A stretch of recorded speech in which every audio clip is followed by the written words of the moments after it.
What's up, Spectrum Sanctorum? It is Joe Dub, and I am here at Star Trek Las Vegas. I made it. Viva Las Vegas, baby. And we're going to start talking to people, hanging out, having a good time. Be sure to like, share, and subscribe, and I'll see you guys when I come back. I know you guys are doing the Agony Booth for the motion picture. Super jealous, but I miss you all, and I can't wait to hang out again. Oh man, we are here in Star Trek Las Vegas, and I have found the guy himself, Star Trek guy in the flesh. What's up? It is a great pleasure to finally meet you in person. It's nice to meet you as well in person. Yeah, how's the con going for you so far, and who's your #1 autograph get this year? It's going great. I've made some great videos so far, and #1 autograph get would be... You know, I really liked meeting Terry Metalis, so I'm going to go with Terry Metalis. Yeah, so far that's mine too. I totally agree. And you know, you were on 2 episodes of the Agony Booth, and we're now venturing into our next season. So I got to ask you, there's a lot of flack back and forth with the Strange New World Season 2. Do you think there's an Agony Booth-worthy episode in Season 2 of Strange New World?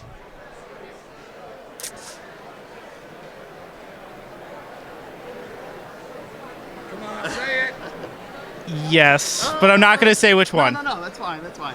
All we wanted is a yes or no. Great to meet you in person. Nice so to good meet to you see as well. you. We'll see you around, and of course, live long and prosper. Live long and prosper. All right. Hi, we're at the line for LeVar Burton. We're talking to people, and we're wondering, we do a show called the Agony Booth, and where we talk about the harder to watch episodes of Star Trek. And since we're on the line for LeVar, let me know, what is your TNG hardest to watch episode, the one that you would skip normally, but if you were stuck in the Agony Booth with us, which one would it be? Well, it depends. Is it the one where Beverly Crusher, falls in love with her grandmother's ghost lover? Yeah, that one's tough. That's Sub Rosa, I think that's called. Usually skip to the one after that, which brought on the lower decks. So. But yeah, that's for me personally. I think I would actually say the same. It is definitely a skippable episode. All right, well, it's time to put on the wheel, Sub Rosa. All right. I think that my most painful episode is TNG Season 1, Episode 1, Farpoint. There is more disgusting, awful props. It's like they took everything from every Paramount, episode of other things, pulled them into a scene, and everyone is so, stiff and, oh my God, it's awful. But good news is they got the collars in Season 3, solved everything. Yeah, there you go. I can't just say one episode, but I think the entire Season 3 of Picard was wasted. It has a plot that probably could have lasted one movie length instead of 10 episodes, and it was nothing but a nostalgia trip, and they killed the best character from that season, which is Captain Shaw. All right, my name is Andy. This is JoJo. We're here at Star Trek convention. This is not my first con. I came here a long time ago to the Hilton one. What was it called? Star Trek Experience. And, anyways, my hardest episode to watch, there's so many choices. I'm a TNG person, so I gotta pick something out of TNG. No, I do love the Lantern episode. I do like that one. I don't know if I should say Encounter at Farpoint, but that's the only one that comes to mind right now because it is extra long and it's a little bit, story-wise, it's out of whack. But, it is the first episode of TNG, but I might have to say hardest to watch for me to go through the 2 hours Encounter at Farpoint. Yeah. Thank you so much. Hi, I'm Sierra. Here at STLV 57 from Creation. I'm doing a Boolean. I love it. I usually do Andorian, so I was already into the blue, so it just seemed fun to expand from that. As far as episodes that would be hard to get through, I had real difficulty with the Augment episodes in Enterprise. It just felt like it drug on forever. Hi, my name is Holly, and I am here to talk about the cringiest to me episode of Star Trek ever. And for me, unfortunately, it would have to be from Star Trek Voyager, and the episode is Blood Fever. And it's not that I don't love all the sexuality and B'Elanna going nuts and all that good stuff, and she and Tom sort of cementing their relationship in really deep ways. I love all of that. The reason I find it to be the cringiest is because Tuvok utters the line, "The blood fever has been purged." And to me, it's one of the worst lines in Star Trek ever. I love you, Tim Russ, with my whole heart. Hey, I'm John with the Open Pike Night podcast. And I'm Cameron from the same. And I'm Jesse from Open Pike Night. And we're here to give our opinions on what is our most painful, was our Agony Booth episode. I'm probably going to have to pick... Boy, it's hard to pick one episode. I'm going to pick Discovery Season 3. I like them going to the future. The burn, I kind of feel like just didn't pan out to what it was supposed to be for such a big disaster. By the time it got to the end, I was like, man, this was a long journey to come for not a lot of payoff. And so that one is probably my Agony Booth. Yeah, that's good. Yeah, I wasn't a fan of a lot of Discovery Season 2, actually, but they all had some good stuff in them, too. I mean, it's shades of gray, right? It's got to be shades of gray. Like, some of the worst TNG stuff I still enjoy because the cast is amazing, but shades of gray was just lazy. Weak. Agony. There's no way to overcome laziness. So I am going back through TOS right now. I was introduced to Star Trek through the movies, and I love them. I just watched Mud's Women for the first time, and that was difficult to get through. I get that it was from a different time and all of that, but even the concept of it is a little antithetical to Star Trek. You know, human trafficking isn't generally something that is easy to make light of, and I feel like the toning through the whole episode is just really hard to understand. Like, where are the creators coming from, and are they agreeing with Harry Mudd or not agreeing with Harry Mudd? So that might be the one for me. I think I'm going to go with Mud's Women. I think it's a really good choice also because they actually kind of redeemed Harry Mudd in enjoyment with Discovery. So again, Discovery goes back and forth in both directions, but it's like, yeah, a great episode, then there's some really hard to watch ones, but man, what do we have, almost 900 episodes? It's nice to know that there is still a good solid bottom of the barrel to have content like this for. The movies and all the, yeah. Oh, yeah. We'll spin the wheel. We just landed on Dakota. Oh, okay. All right. Yeah, thank you. Hey, thanks, Joe. The mic will be handed back because we're getting stickers, and they're getting magnets, and I'm getting stickers. Oh, yeah. It's happening. That's why you go to cons, ladies and gentlemen. Open Pike And Night Pimpers. stickers. We got a whole sticker pack here. This one's pretty much a con exclusive. We got Open Pike. We got some, I don't know if you've watched the episode of Strange New Worlds where they go back in time and Kirk eats a hot dog plain, but there are stickers that represent your belief on either whether he was right or whether he was wrong in this sticker pack. Gotcha. So, Awesome. yeah, there's all kinds of good stuff here. Amazing. Thanks, guys. Thank you. My name is Greg Taunt, like you taunt somebody, T-A-U-N-T, and here at Star Trek Vegas, when I think about the hardest to watch episode for me, it's Deep Space Nine. I think it's called The Visitor. It's the one where Commander Sisko dies, and Jake grows up trying to bring him back and trying to connect with him and just cannot ever get his dad back until he's an old man. And then he's able to reconnect, but then somehow that, it all comes back together, and he's lived a lifetime without his dad, but then is able to come back to current time and save his dad. It makes me bawl every time. I always get teared up. So, love that. And then my cosplay, my cosplay is actually a Romulan commander. It's a Romulan commander that my friend put together and pieced together, and you don't see a lot of Romulans at the convention, so I was thrilled to be able to wear it and just have a great time celebrating with friends. So probably the worst episode I can think of that I actually enjoy watching and is a total guilty pleasure would be Angel 1 from the first season of Next Generation. Is that because of the move, the Riker move? Yes. Yeah. Hey. I'm going to be basic, and I'm going to say my favorite one is when Tom Paris and Captain Janeway turned into salamanders. They turned into salamanders. It's news to me that he likes that one. Where are you guys from? Chico, Northern California. Your first convention? This is our third of this particular one, yeah. That's awesome. That's awesome. So I'm the newbie. This is my first Vegas, and then it's my third time as well together. I'm from the East Coast. Yeah. Oh, Whereabouts on East Coast? I'm gonna interview that. I am in New Jersey. Nice. We have a friend from there. Oh, that's awesome. Yeah. Excellent. And what made you guys decide to do the cosplay switch? Oh, well, let me let the commander answer that one. Oh, okay. So the first time, 2019 was our first time coming, and I was fretting over. He was saying if we're going to go to a Star Trek convention, we have to dress up. I was saying I don't know who I'm going to dress as. He said, "Why don't you dress as your favorite character?" And I said, "Are you kidding? I'm a 5'5", 120-pound woman." And he said, "No, I have faith in you. You can do it." So I tried it, and I was so happy with it that I've now been doing it at multiple cons. As for the switch thing, I think that was his idea. Yeah, first time we came, she was Double Riker. right. She was Will Riker. I was Tom Riker.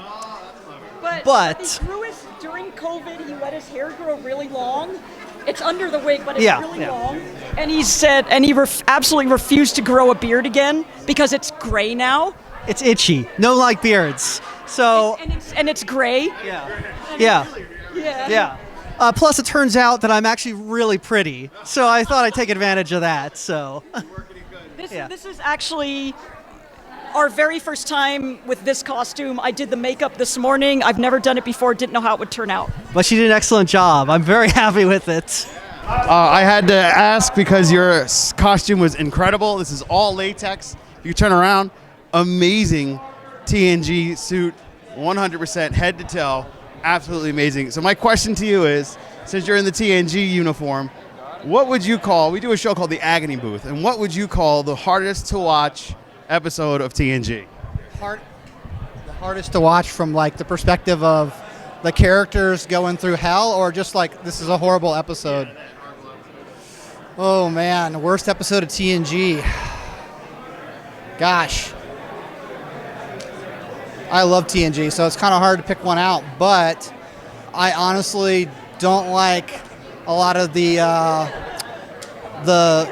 Captain Picard as Detective Dick episodes. I'm like, if I want to watch an old Dick Tracy type episode or type show, I want to watch that. I know, like, they're doing a musical in Strange New Worlds right now, and some people are like, I don't like musicals, so I get it, but that would probably be it, is those episodes. Sorry.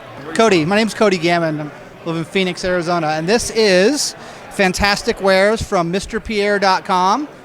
So if you want to check it out, he's got all different colors from TNG and the original series. My name is David. I host a podcast with my friend Heather called the Promenade Merchants Podcast. Get it wherever podcasts can be aggregated. The hardest episode of TNG for me to watch that will undoubtedly put me in the Agony Booth and keep me there for a very long time is Code of Honor. There it is. If you've heard, Season 1 of The Next Generation is of varying quality. Code of Honor has been regarded as one of, if not the worst episode of Star Trek The Next Generation, maybe of the entire Star Trek franchise. There's some racial things, there's some cringy 80s things. It's just not good. It's not good at all. If you're a completionist, watch it, I guess. Otherwise, don't. My name is Liz Winterhalter. My Agony Booth episode is Lower Decks Mugatu Gumatu. It wasn't great. The rest of that series is amazing, and that one wasn't great. On your six, sir. That's perfect. You go first? Hi, my name is David Tong, all the way from Vancouver, Canada. Yeah, and actually, my favorite episode is Inner Light. Amazing 45 minutes, crammed all the lifetime in one 45-minute period. But I really can't stand Sub Rosa. Can't stand watching that, so that's my least favorite. Yeah. I'm Brian from Vancouver. and I like pretty much all Star Trek. Strange New Worlds is one of my current favorites, most specifically the courtroom one. And I think it's great, a lot of potential. My Agony Booth episode is the Star Trek Voyager Season 3 episode Rise, where Neelix and Tuvok work on the space elevator. In theory, it's a good show, but it's torture to watch. It is one of the most boring episodes I have ever seen of Star Trek, and I say that as a die-hard, loyal Voyager fan. And this is Captain Jeremiah Brown of the podcast The Captain's Couch on the BQN Network. Hey, what's up? Joe Dub here, and I got to meet my buddy Jeremiah. We've been chatting on Twitter for how long? Several years now. Several years, and now we podcasters got to meet in person. Captain's Quadrant in the Captain's Chair. Here we are at Star Trek Las Vegas. Such a pleasure to meet you. Pleasure to meet you. Thank you so much. Good to meet you, my friend. Yeah. Many times over. Yes, absolutely. Yes. Peace and long life, brother. All right. Hi everyone, my name is Fallon Jocelyn and I work with the Roddenberries. We are the house band at STLV. We've been here for about 3 years being the house band. You can see us on the main stage with the panels. Yes, my favorite Janeway ever. Love you, Fallon. I love you, baby. We are based out of Philadelphia. We're a 16-piece cabaret band. Dancers, horns, the whole thing. We do have a free show tonight after the convention ends and the gala ends. We would love to see you come out. And then I'm told I have to tell you my least favorite episode, and that would probably be everything from Enterprise, because I can't get past the theme song, and I'll take that hate. I will. The rest of the band doesn't feel that way, though. And I chose the Space Seed cosplay outfit for this year only because I have not actually seen it in previous conventions. It was quite fun to make, a little different. And I chose it because my favorite episode from TOS is actually Space Seed. All right, here we are in Star Trek Las Vegas. Live long and prosper. I've got a very special treat for everybody watching on the Captain's Quadrant. We have the man who's of 1,000 Bajoran cosplays. Your name is? Lawrence DeSoto. Lawrence DeSoto. Can you tell me the backstory of how you got these amazing uniforms? Sure. Well, back in the early part of the 21st century, Paramount decided to open up their vaults to sort of, get storage out of the way. So all the top items went to Christie's auction house. There was a big old special on it, like on A&E, and Patrick Stewart's uniform, the filming of the Enterprise D, Avery Brooks's uniform went to thing. Everything else went to It's a Wrap. It's a Wrap is a design whole company that when shows go out of production, well, what are we going to do with, the 4 shirts from the actor or actress? Yeah. So they give it to them and they sell it. They decided to put it on eBay instead of having it in their stores. So once every week, they would put like 70 items out and you would have to bid. And some things would be like a plate or a uniform or some background character's outfit. And there would actually be people there who I've spoken with that actually would do research on the episode where, what the filming was, how the thing. So I kept bidding on Bajoran uniforms because I'm really attracted to the Bajorans. I feel that they're spiritual people. You get to see their gods up in space. You can actually travel. They have, they can talk to them almost. So over the weeks and months, I was bidding, and I kept, I won certain things, and I didn't win certain things.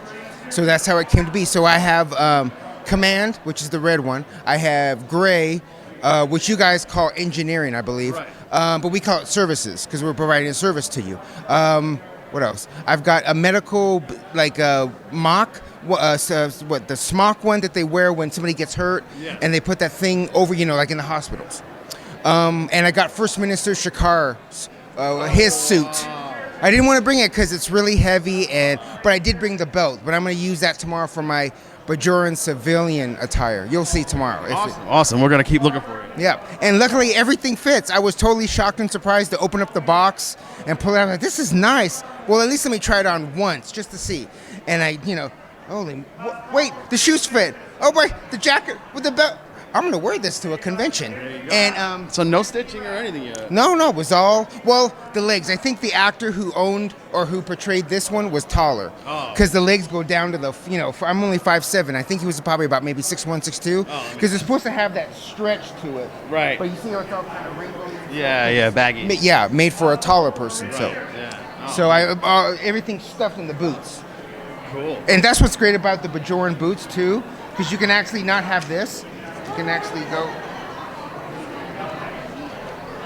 He's putting it in his boots. But yeah, you know, type thing. Yeah, I get it totally. Let me try it on the right side. I'm just doing it like this. That makes sense. You Awesome. can walk around, you know, if anybody wants to take a picture or something without Yeah. having to hold this all the time. That makes sense. Because it looks It looks like it matches. exactly. Thank you. Yeah, exactly. All right, we do a show called the Agony Booth. So I got to ask you, of all the, which just specifically Deep Space Nine, of all the episodes that you remember that you loved or you didn't love, we do a show called the Agony Booth where we talk about the harder to watch episodes. What would you say is the hardest to watch episode for you in Deep Space Nine? Ooh, that's a toughie. Let's see. I know it's gonna sound kind of bad, but it's the gaming one.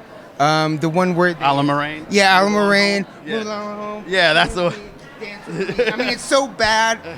You kind of love it after a while. After you watch it, you know, the 15th, 16th time. You're right. Just to try to get, if anybody ever, and there's been, if you've been here in the past, there's actually been people who've played those characters with the sticks. Oh, wow. And the little girl that actually, dun dun dun, come with me. Oh my God. That's amazing. But see, if you look right behind you, you can see stuff like that. That's what's awesome about it, when people will come and do a dinosaur thing. All right, here we are at Star Trek Las Vegas, and this is the real deal. This is the Agonizer booth, and you know, we do the Agony Booth, and this is where we are every time we watch the worst of Star Trek or the hardest to watch Star Trek episodes. And I'm here with the creator of this booth, the maker, the mystery man himself. It's Joseph. Joseph, great name, because I'm Captain Joe Dove. So the world is coming together in so many mysterious ways. It's unbelievable. All right, tell me about the booth. How does it work? Let's chat. Okay, this is just your regular old Agonizer booth, inspired by the original series. Our little note, like there. Yep. And it's just a photo booth brought to you by the Hyperion and Windrunner. We're part of Star Trek: The Fleet. Okay. And it just works like I can turn it on and off, like it defaults to this white, but then you can go fire and turn on the lights and be in agony. There we go. Ah! So how long did it take you to build this guy? Couple weekends. Oh, wow. Yeah. That's not bad. I would expect like a couple of months, but... No, it's all kind of a rush job. Oh, wow. It came out really good. It came out really good, yeah. She'd definitely be proud. And has it been the highlight of the con so far? Oh, yeah. A lot of people coming. Yeah, this is great. Especially got the classic Shatner teams here and some of the TOS originals. So quick question. For you to be in this booth, what episode would you say would put you in the Agonizer? What Star Trek episode? It could be anyone would put you here in this booth in agony. It's got to be the Space Hippies episode from TOS. Oh, Way to Eden. How do you have 6 songs? 6 songs in one episode. You know, it's funny. Everybody's going on and on about the current episode, the Space Rhapsody. Yeah. And the original's musical episode is the one that would put my man Joseph here in agony. Yeah, that's a memorable one. Yeah. And now I want to appreciate all the time and hard work that you put into this. Thank you so much for taking a moment to sit and chat with me, and live long and prosper. All right. They're coming through now. Yes.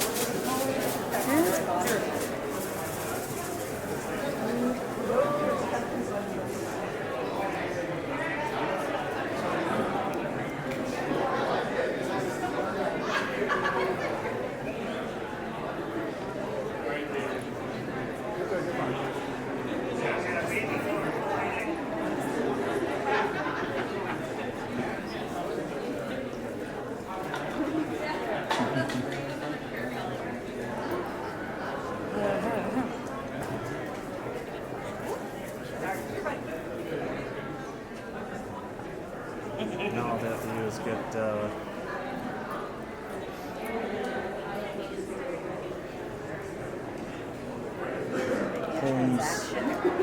Holmes' data next to Moriarty. That's all we need.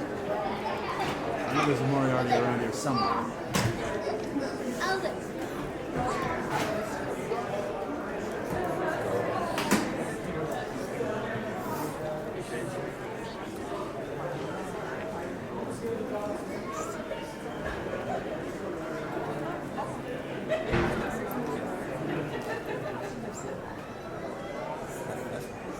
That's what it was. Makes sense. That's awesome.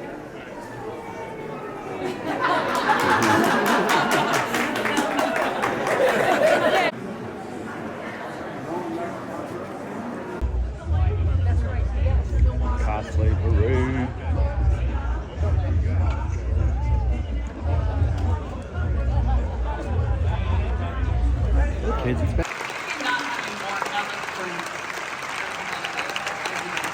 I also want to point out that Michelle has really worked hard to be able to make what's happening today happen. Yes. That's right. I want to make sure that That we is can do absolutely this. true. We are all able to appear at these things during the strike in very, very large part to Michelle.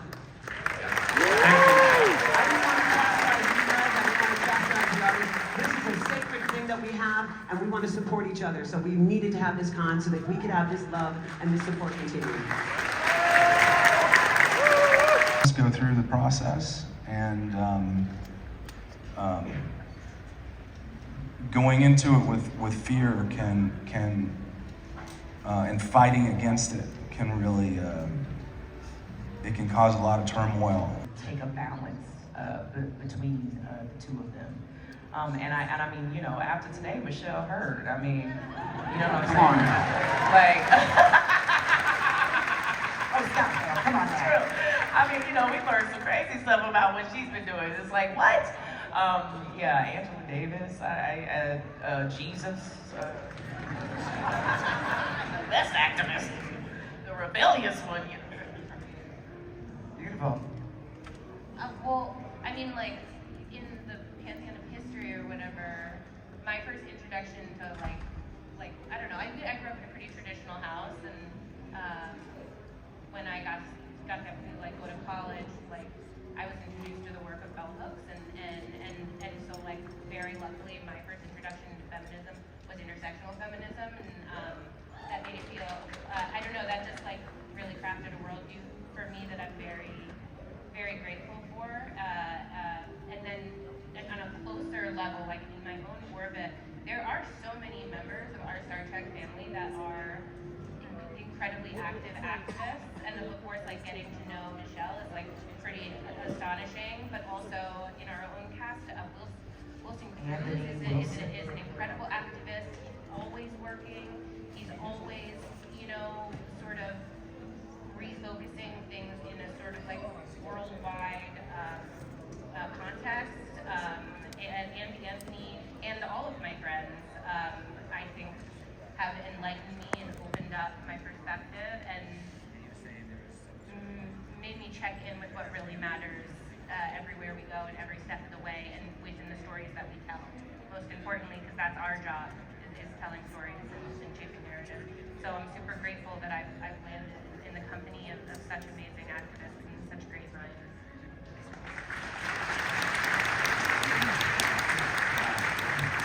As far as activism goes, yeah, my mother was a housewife in the 60s, raising 4 boys. And from all outward appearances, you would think just standard, normal housewife lady. But she would be heard. And her mother, my grandmother, was a suffragette, if you know what that word means. Y'all know? My grandmother also was very much a lady. My mother and my grandmother never tried to be men. They were going to be women, ladies, who would be heard. You said that. Yeah. Which is activism in and Which of is activism itself. in itself, right. So my grandmother was responsible for putting a fist in the air and saying, we deserve the vote. I love that. Yeah. Wow, beautiful. Thank you so much. He's right, though. We had our own trailer. Oh, our own trailer. What just came out of your mouth? A tube. I'm sorry, it's a mint or something. Just kidding. That'd be crazy if I ate that. Oh my god. I know him so well, I'm gonna eat his leftovers. No, we did have a good time. We had a good time. We had a very good time. You did have a good time, and you do. And I know you guys see each other at conventions and, like, always bring the house down with your banter. Are you guys in touch in real life? Is that something that you have continued? Or I know Garrett, you live. I'm not supposed to start people, but you don't live in Los Angeles. I'm not sure about everybody else, but tell me about. You live somewhere where there's no strike going on. Tell me, I know. Tell me about the ongoing friendships of your cast. That's the first thing I want to talk about. Well, I think I'm still in touch with Bob and with Garrett. Ethan Phillips as well. Although Ethan lives in New York now, he used to live in LA. So we do keep in touch with each other from time to time. We also do run into each other at the conventions, which is, you know, extra bonus for us to be able to attend these shows. We get the chance to see each other and hang out for a minute, so it's very cool. But we have been in touch. We've had dinners together on occasion, the guys. Yeah. So it's very cool. Very cool. Very cool. You're all on to other things, obviously. Garrett, you have been so enterprising with your podcast.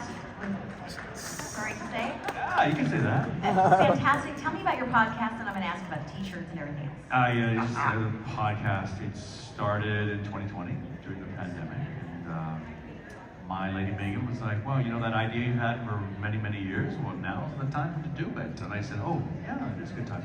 And I approached Robbie McNeil to see if he would be interested, because Megan said a co-host would be good. So I said, "Yeah, why not?" So I called him up, and it took a little bit of convincing, but he has really enjoyed. We've both really enjoyed the journey, and we've done 3 years where we've uploaded an episode a week in the last 3 years, and we're super stoked.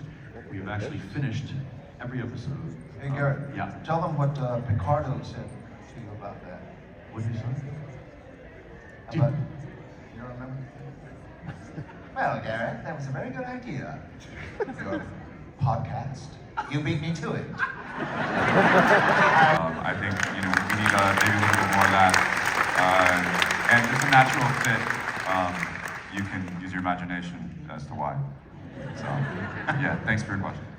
Thank you. Guys, I think we have about 5 to 7 minutes left, so I'm going to ask you folks to ask fast questions, and guys, give us fast answers so we can get to as many as possible. Let's go to the left. So real quick, thank you for being here. I fall in love with the characters of the show you may or may not be in, and now I've fallen in love with you guys as human beings. You're amazing people. So thank you. I wanted to ask you, who or what has made you the man that you are today? Both. My mom. Yeah, my mom and my dad. That's a horrible answer. Thank you. Thank you so much. To our right. Hi, last year at DragonCon, I asked Anson if they were thinking about a cookbook for your character, but you don't have to answer that because you did last year. Related question: for both of you? What's your eating plan? Standard American diet, keto, carnivore, vegan? Anything in particular? Just curious. Whatever the fuck I want. I'm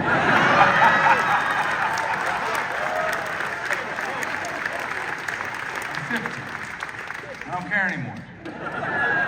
I just try to stay active. Mine's sort of similar, but I do like candy a lot. I have kind of a candy problem. Action figure sold like hotcakes. But yours, not so much.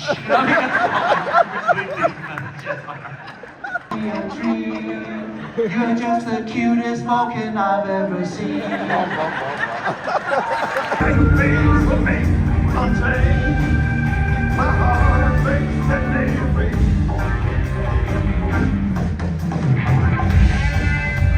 Check out SpectrumSanctorum.net for all of our podcast merch.